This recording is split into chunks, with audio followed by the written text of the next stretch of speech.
Day 1 of walking from the bottom to the top of Cornwall. In this short series, me and my mate Zav, who I met on the last trip, are walking from Land's End to the Tamar by Launceston, or Lanson if you're up north, through the middle of Cornwall, travelling and camping by some of the top attractions, and also a mini Cornish Wetherspoons tour as well. Not to mention being woken up by a farmer in the tent for the first time. First we left Land's End and headed up the road towards Sennon, with the rain starting to come down already.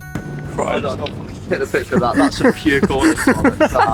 Soon enough though, we had arrived with this foggy view, which led us onto the first footpaths and fields, which was nice, until the wet grass completely soaked through both of our boots already. Great start. After seeing some nunchucks carefully placed on this gate and having some of our first snacks, we were back on the road again. On Brown Willie again.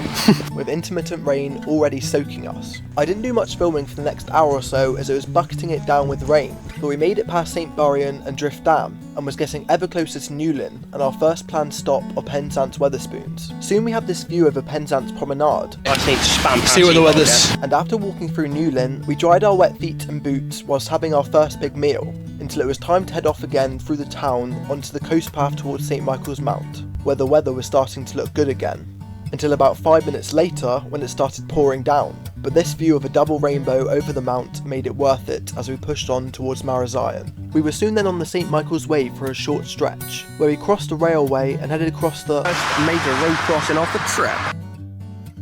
and a few fields in the sunset. We are now. Yeah, we are.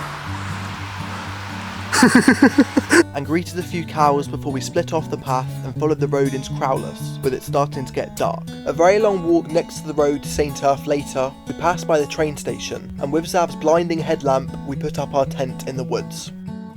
Follow to see us next time regret our life choices as we head off in the ungodly rain through hail, along more field paths and into Cambourne, where we camp underneath Calm Brae.